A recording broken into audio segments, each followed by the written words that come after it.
penggerak berbagi untuk negeri, guru penggerak majukan pendidikan, guru penggerak menghamba pada murid, kreatif rancang pembelajaran, hargai potensi, tingkatkan prestasi, lahirkan profil pelajar Pancasila.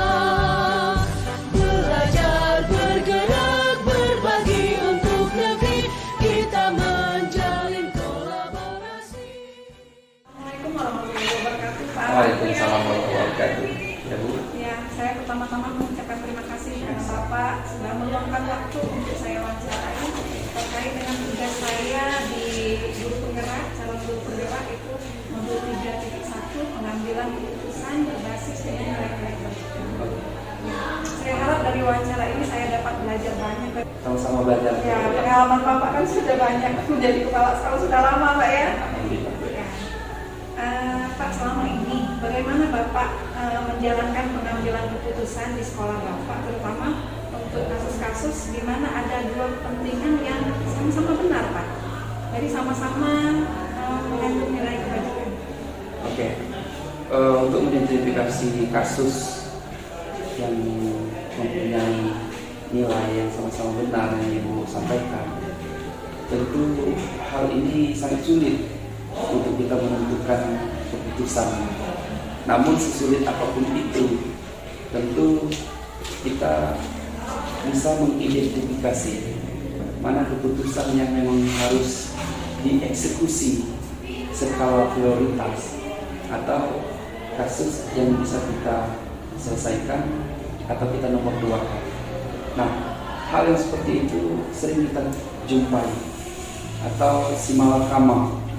Ya, hal itu harus kita eksekusi, namun dengan pertimbangan.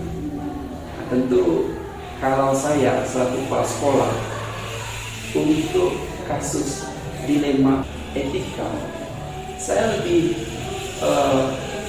mementingkan kepada orang-orang yang dekat dengan saya.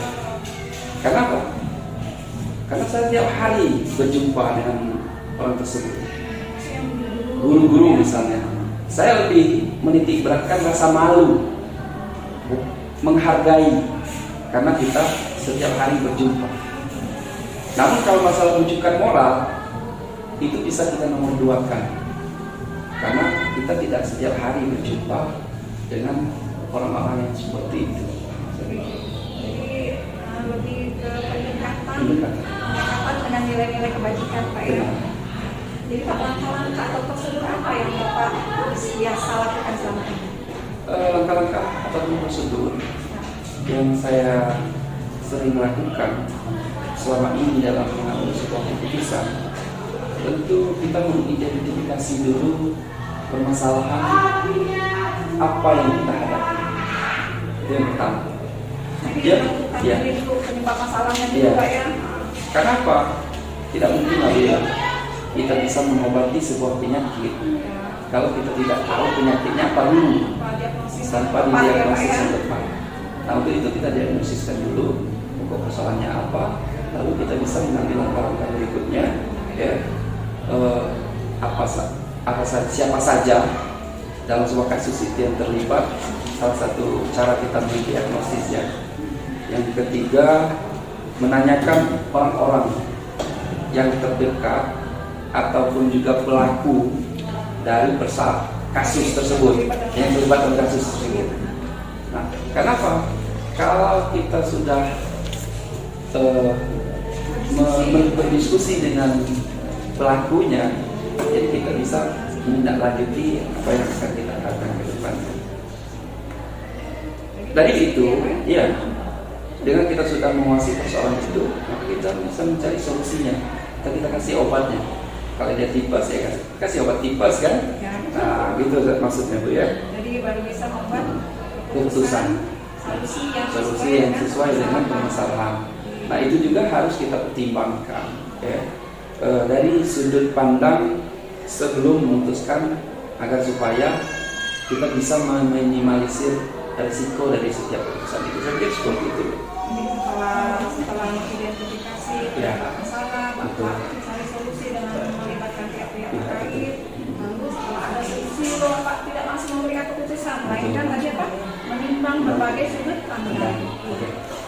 pembelajaran sekali untuk saya Pak ya. Ya, sama-sama. Ya, tadi kan Bapak sudah menyinggung soal dilema etika sama bujukan moral ya. Ya. Jadi bagaimana sih Bapak mengidentifikasi jika ada suatu kasus apakah itu merupakan dilema etika atau bujukan moral? Gini Bu ya, di sebuah instansi kita terkadang mempunyai kerjasama MOU dengan pihak-pihak tertentu. Misal di sekolah kita ya, ada teman kita yang keluarganya mempunyai bisnis yang sama dengan biasa kita kerjasama dengan pihak ketiga, ya, dengan stakeholder lain. Itu saya lebih mementingkan teman saya daripada stakeholder yang keterikatan batinnya tidak terlalu kuat. Kenapa? Karena setiap kegiatan yang kita lakukan, kita lebih menitik beratkan kekeluargaan. Bukan berarti orang dalam Bu ya. Jadi Lebih nilai-nilai kesetiaan yang saya itu. Yang penting ada itu Pak, paradigmanya, kebenaran sama saya. Iya. Tapi seperti itu saya mengidentifikasi mengenai dilema etika dengan bujukan moral. Kalau bujukan moral itu maybe no, maybe yes, ya. Itu bisa saya eksekusi dan juga bisa saya tidak eksekusi. Kita lihat kepentingannya dulu. Kalau kepentingannya itu bagus, kita ambil. Kalau kepentingannya tidak bagus, itu tidak kita ambil. Nah, tapi yang terpenting tetap saya menggarisbawahi teman sejawat itu adalah aset. Selanjutnya Pak, Ya. hal apa yang selama ini Bapak anggap efektif dalam pengambilan keputusan ada kasus-kasus dilema etika Pak? Yang paling efektif itu yang seperti apa Pak? Yang paling efektif apabila ada kasus dilema etika dan rujukan moral ini, yaitu kita menganalisis kasusnya, kemudian menentukan solusi menyesuaikan dengan peraturan norma yang berlaku dan juga dengan kebutuhan lingkungan, Pendidikan umum Pak ya, dengan umum. Nah, kenapa? Apabila kita tidak menyesuaikan dengan kepentingan yang ada di sekitar kita, maka itu akan menyinggung perasaan orang lain. Jadi selain memegang teguh nilai-nilai kebajikan, Bapak Kebajikan. juga menyesuaikan dengan peraturan dan norma yang berlaku Pak ya. Oke, selanjutnya Pak, hal apa yang selama ini menurut Bapak merupakan tantangan dalam pengambilan kasus-kasus yang merupakan dilema etika? Tantangannya apa saja? Itu tantangan yang saya terima dalam mengambil sebuah keputusan dilema etika ini, ya. Itu hubungan emosional. Tapi kita tetap tonggak yang terpentingnya itu adalah aturan, ya. Aturan yang sudah baku. Jangan sampai karena kita menghormati, menghargai hubungan dekat sehingga kita mengabaikan aturan yang ada. Tentu tidak. Tetap, ya, itu hal wajib yang tidak bisa kita tinggalkan. Namun teman kita punya kualifikasi cukup, sedangkan setia, masa kita cari orang lain, masa kita merugikan, keputusan kita merugikan mereka, kan tidak. Saya pikir itu ya. Oke, selanjutnya Pak, apakah Bapak memiliki sebuah jadwal tertentu dalam menyelesaikan sebuah kasus dilema etika? Misalnya Bapak langsung menyelesaikan di tempat ketika ada kasus, atau ada prosedur atau bentuk lain Pak, seperti ada jadwal tersendiri dalam menyelesaikan kasus? Yang pertama, yang pastinya jadwal itu harus karena prosedural, ya. Tentu di saat mengeksekusi, sekali lagi ada skala prioritas. ada kasus yang memang bisa kita eksekusi di tempat, ya. Contoh, kita ketemu dengan teman kita yang lagi duduk-duduk di ruang guru, sedangkan beliau ada jam di kelas. Itu kan harus dieksekusi saat itu. Tetapi ada teman kita yang meninggalkan tugasnya dengan alasan tertentu karena alasan kesehatan. Itu kan harus kita telusuri ya, benar-benar mereka itu sakit atau tidak. Kalau mereka sakit, kita tidak bisa paksakan. Maka kita berjadwal, salah satunya mengidentifikasi surat izinnya ada tidak, surat izin dari dokter. Itu contoh kecilnya yang saya sampaikan. Tergantung kasusnya kita bisa eksekusi di tempat. Apabila kasus itu tidak bisa kita selesaikan saat itu, berarti kita melakukan dengan terjadwal. Ya. Adakah seseorang atau apa sih yang selama ini bisa mempermudah atau membantu Bapak dalam mengambil keputusan dalam kasus-kasus dilema? Kalau masalah orang-orang yang mempermudah urusan saya dalam mengambil sebuah keputusan dilema etika ini, sederhananya Bu, ya, urusan ini saya mempermudahkan. Apabila ibu mempermudahkan urusan saya, berarti ibu sudah membantu saya menyelesaikan tugas saya dengan baik. Ya, begitu juga dengan saya. Apabila saya sudah melengkapi fasilitas ibu sebagai guru untuk melakukan tugas ibu di kelas, itu berarti saya sudah mensupport ibu atau memberi dukungan untuk menyelesaikan tugas ibu di sekolah. Nah, kalau ditanyakan ada orang-orang yang mempermudahkan itu, tentu ada orangnya yang mempermudahkan saya menyelesaikan tugas-tugas saya di sekolah. Jadi kedekatan personal Penting. itu dalam mencari keputusan supaya solusi yang terbaik. Oke, jadi semua yang telah disampaikan, Pak. Pelajaran apa yang Bapak petik dari pengalaman Bapak selama ini dalam menghadapi kasus dilema? Hal yang dapat saya ambil dalam pengalaman saya mengambil sebuah keputusan dilema etika ini, di mana ada pesan moralnya. Kita harus menjaga orang terdekat kita sebaik mungkin. Karena apa? Karena orang terdekat kita tidak akan pernah mendekat walaupun kita berada di dalam kesuksesan.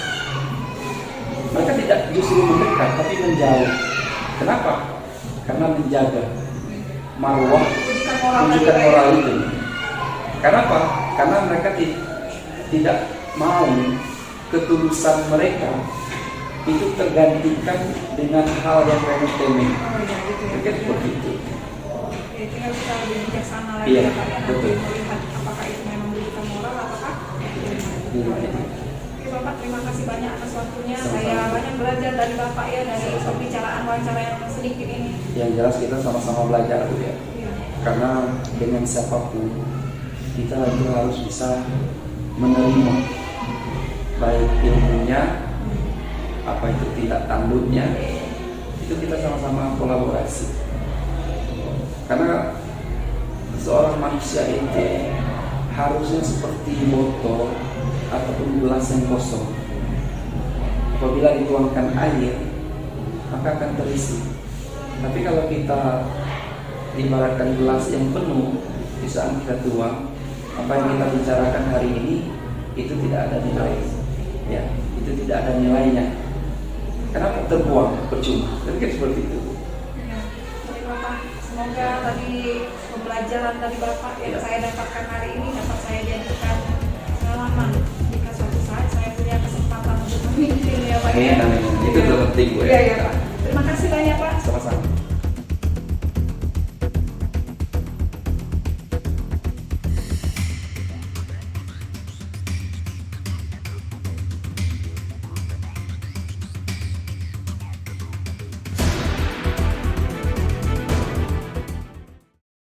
Warahmatullahi wabarakatuh.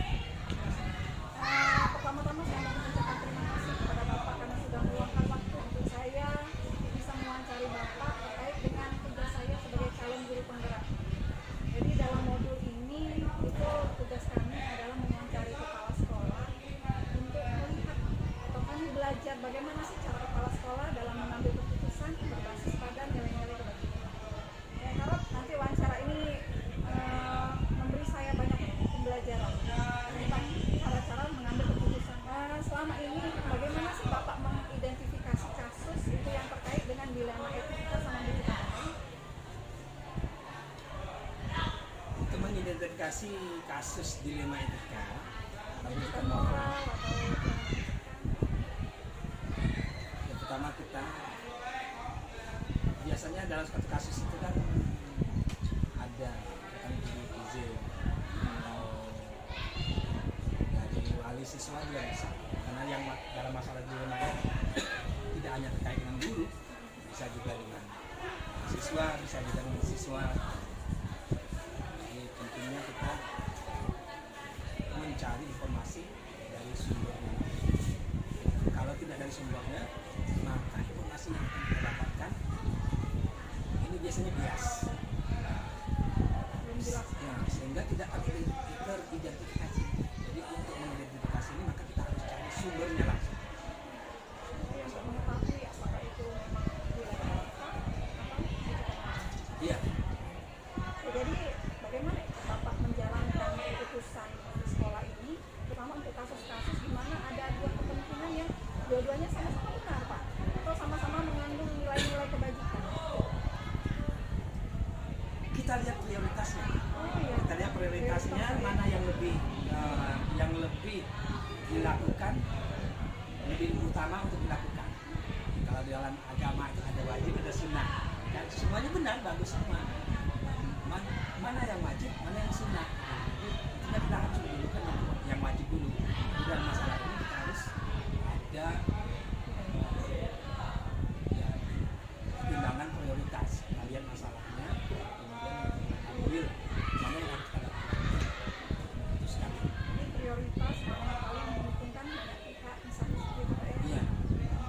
Oke.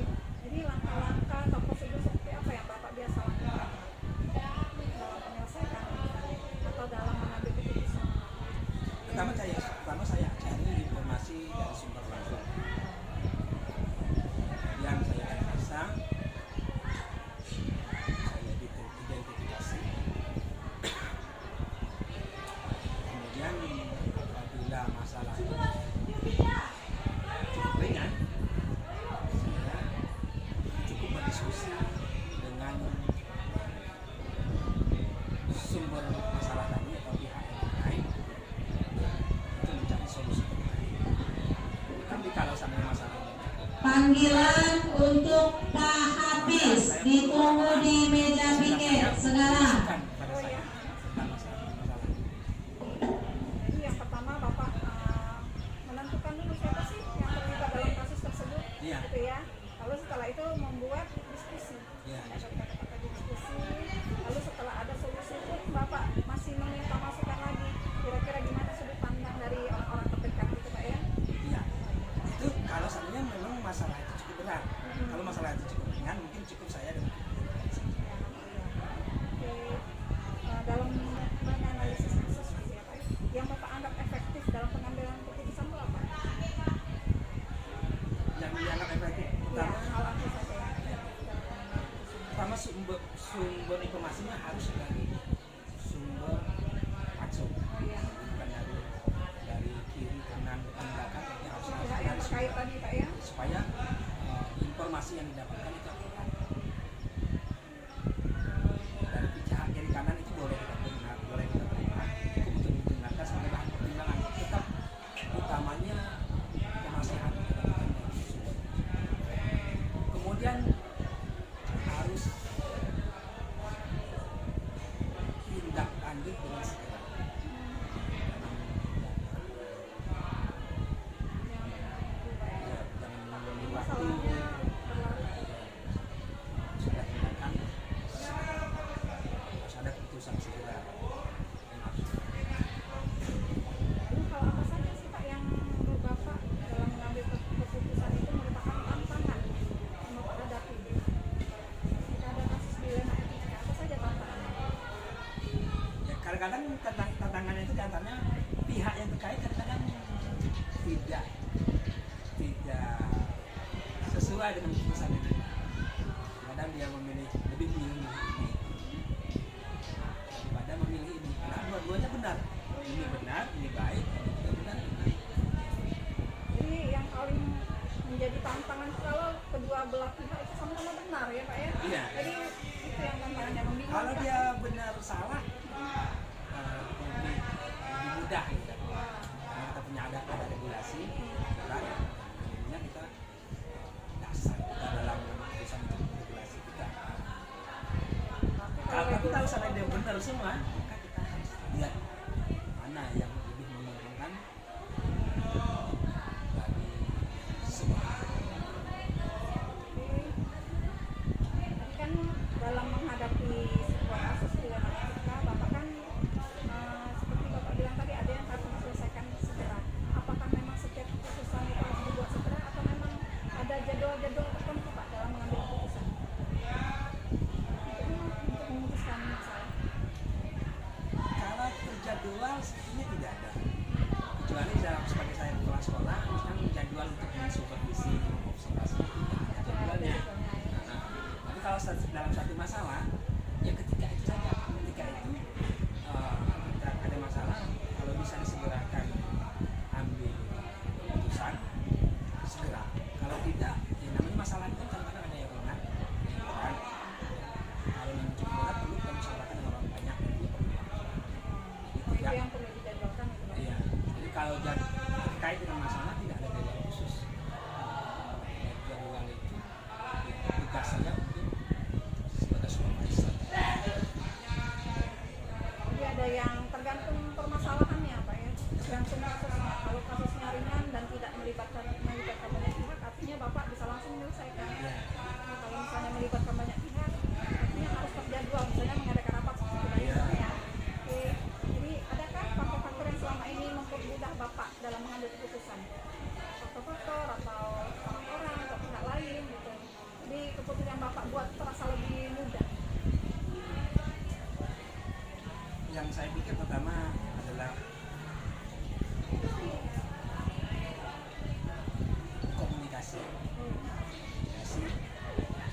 Nah, kita di sini komunikasi berjalan dengan baik.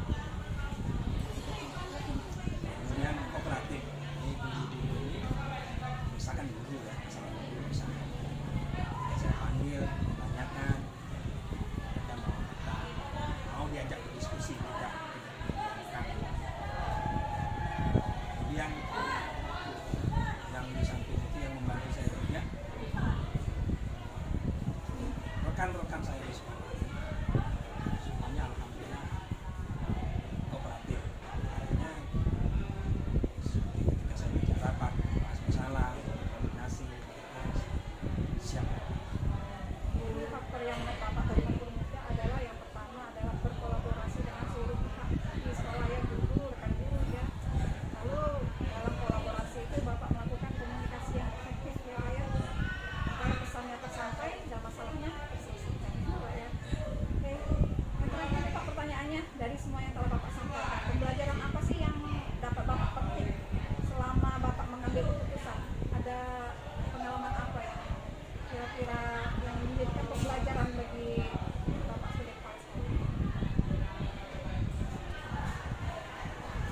Biasanya masalah guru. Guru misalnya di antaranya, Banyak Pak ya. ya karena guru kita banyak, kadang mereka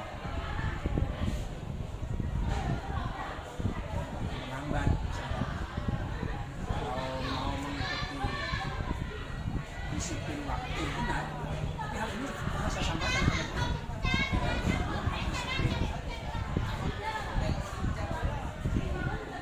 Itu suatu hal yang pasti benar. Tapi samping itu juga kita harus mengembangkan rasa hati kita. Kembali ke nilai-nilai kebajikan tadi Pak ya. Kita mengikuti regulasi kita ini sangat ketat, tapi efeknya kadang-kadang kita juga kasihan ya guru sampai guru ini misalkan apabila diberhentikan atau apa itu, soalnya kita harus mengayomi guru. Intinya kita mengayomi guru. Kalau sekadar berhentikan, memecah, terutama untuk yang guru-guru yang non ASN